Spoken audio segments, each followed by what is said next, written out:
The headline sounds dramatic. The Exodus. Windows Secure Boot kills Linux on June 24th. But what is actually happening, and should Linux users be worried? In this video, we're going to break down the facts behind the recent Secure Boot discussions, explain why June 24th has become an important date in the Linux community, and separate the technical reality from the alarming headlines that have been spreading across forums, social media, and tech news sites. To understand the situation, we first need to understand what Secure Boot actually is. Secure Boot is a security feature that exists in modern UEFI firmware. Its purpose is simple: prevent unauthorized or malicious software from loading during the boot process. When you power on your computer, Secure Boot checks digital signatures on bootloaders and operating system components before allowing them to run. If the signatures match trusted certificates stored in the firmware, the system continues booting. If they do not match, the boot process is blocked. Microsoft plays a major role in this ecosystem because most consumer PCs ship with Microsoft's Secure Boot certificates already installed. This arrangement allows Windows to boot without any additional configuration. Over time, Linux distributions also found ways to work within this system, rather than asking users to disable Secure Boot entirely. Many Linux distributions began using a small signed bootloader known as Shim. Shim is signed using Microsoft-approved certificates, allowing Linux systems to boot on Secure Boot-enabled hardware while maintaining compatibility and security. For years, this solution worked remarkably well. Ubuntu, Fedora, Debian, openSUSE, Linux Mint, and many other distributions have relied on Shim and Microsoft's signing infrastructure to ensure a smooth installation experience for users. Most people never even realized this complicated process was happening behind the scenes. They simply inserted a Linux USB drive, installed the operating system, and everything worked.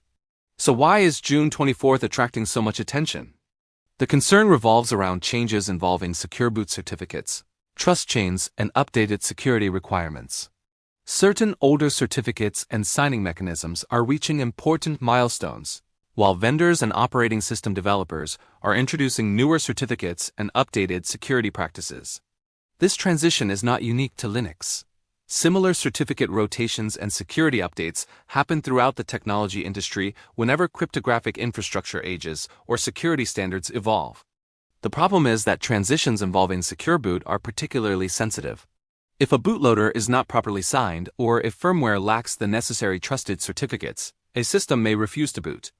That possibility naturally creates concern among Linux users because Linux distributions depend on compatibility with the Secure Boot ecosystem. Some headlines have exaggerated these concerns by suggesting that Linux will suddenly stop working on June 24th. That is not an accurate description of the situation. Existing Linux installations are not expected to instantly fail simply because the calendar reaches a specific date. Secure Boot does not function like a time bomb that suddenly disables operating systems overnight. Instead, what matters is whether systems, bootloaders, and certificates remain trusted by firmware and security policies. The real issue is compatibility during the transition period. Newer Linux installation media may require updated certificates. Older firmware implementations may not recognize newer signing chains. Some users may encounter boot issues when attempting fresh installations on certain hardware configurations. Enterprise administrators managing large Linux deployments may need to pay particular attention to updates and documentation provided by distribution maintainers. For the average Linux desktop user, the situation is much less dramatic than the headlines suggest. Major Linux distributions have been preparing for these changes for a long time. Distribution maintainers work closely with firmware vendors, Microsoft signing services, and security experts to ensure continued compatibility. Updated versions of Shim have already been developed and deployed by many distributions. Installation images are being refreshed. Documentation is being updated. Testing has been ongoing for months. However, that does not mean there are no challenges. Secure Boot has always been a complicated compromise between security and openness. Critics argue that Linux distributions remain dependent on Microsoft-controlled signing infrastructure, while Linux itself is open source and independent. The reality is that most consumer PCs arrive configured around Microsoft's Secure Boot ecosystem. This creates an unusual situation where Linux developers must navigate a framework largely designed around Windows compatibility. Some members of the Linux community view the current transition as evidence of a larger problem. They argue that reliance on third-party certificate authorities introduces unnecessary complexity and risk. Every certificate update, policy change, or infrastructure adjustment has the potential to create confusion. Even if Linux continues functioning normally, the need to coordinate with external signing authorities highlights a dependency that many open-source advocates would prefer to avoid. Others take a more practical view. They point out that Secure Boot provides genuine security benefits. Bootkits and low-level malware can be extremely difficult to detect and remove. By verifying trusted code before the operating system loads, Secure Boot reduces opportunities for attackers to compromise systems at the firmware and bootloader level. From this perspective, the occasional complexity associated with certificate updates is simply part of maintaining a secure computing environment.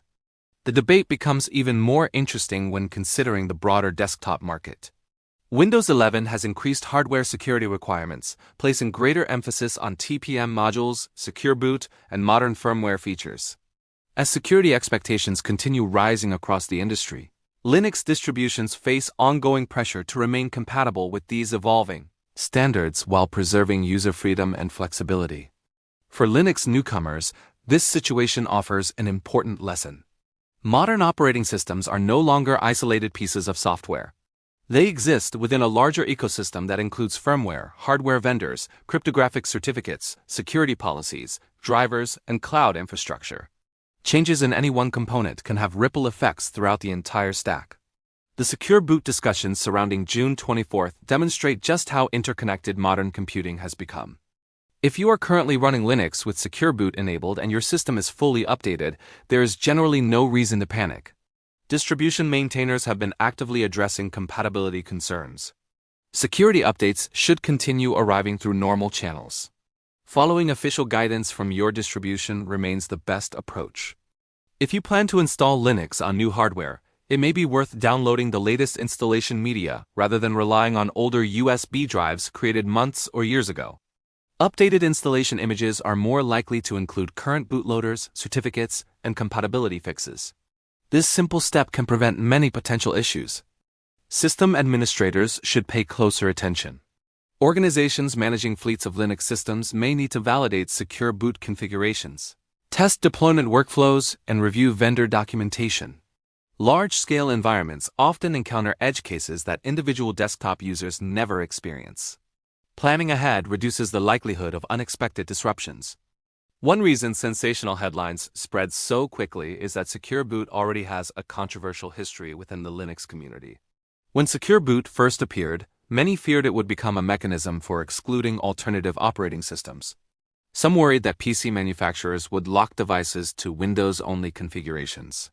Over time, however, industry practices evolved, and Linux distributions successfully integrated with Secure Boot requirements through solutions like Shim. Because of that history, any major Secure Boot change tends to trigger strong reactions. People remember earlier debates and immediately assume the worst. Yet the reality is usually more nuanced. Most transitions involve technical adjustments rather than deliberate attempts to block Linux.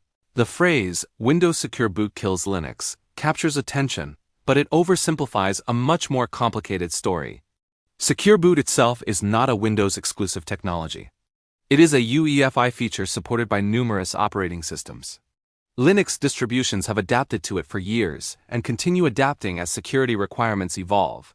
The current certificate transition may create challenges, but it does not represent the end of Linux compatibility on modern PCs. In fact, one of the most impressive aspects of the Linux ecosystem is its ability to respond to these kinds of changes. Open source communities, distribution maintainers, hardware vendors, and security researchers collaborate to solve problems quickly. When compatibility issues arise, patches are developed, documentation is updated, and solutions are shared publicly. This collaborative model has helped Linux remain relevant across desktops, servers, embedded devices, supercomputers, and cloud platforms. As June 24th approaches, the most important thing users can do is stay informed through reliable sources. Follow announcements from your Linux distribution. Read official documentation rather than relying solely on social media posts. Keep your system updated. Use current installation media for new deployments. These simple practices provide far more protection than worrying about alarming headlines. The real story is not that Linux is being killed. The real story is that the secure boot ecosystem is evolving, and Linux developers are once again navigating a complex technical transition. There may be compatibility hurdles. There may be firmware quirks. There may be isolated cases where users need to update installation media or adjust configurations. But those challenges are very different from the idea that Linux will suddenly stop working on June 24th. So is there an exodus coming? Is Secure Boot finally shutting Linux out? Based on the available information, the answer is no. What we are witnessing is another chapter in the ongoing relationship between security, hardware compatibility, and open-source software. The transition deserves attention, but it does not justify panic.